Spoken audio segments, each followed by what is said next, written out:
हमें हिचकी क्यों आती है? क्या कोई हमें याद करता है तब? अगले कुछ सेकंड में आप जानेंगे हिचकी का कारण और इसके पीछे का विज्ञान।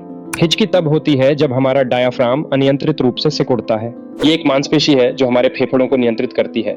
डायाफ्राम के अचानक संकुचन से हमारे वोकल कॉर्ड्स भी बंद हो जाते हैं। इसी कारण हमारी आवाज हिचकी जैसी सुनाई देती है। हिचकी का मुख्य कारण पेट में गैस, जल्दी जल्दी खाना या ठंडे पेय हो सकते हैं। कभी कभी तनाव और चिंता भी हिचकी ला सकते हैं। ये आमतौर पर कुछ ही मिनटों में अपने आप ठीक हो जाती है। अगर हिचकी ज्यादा समय तक रहती है तो डॉक्टर से संपर्क करना चाहिए।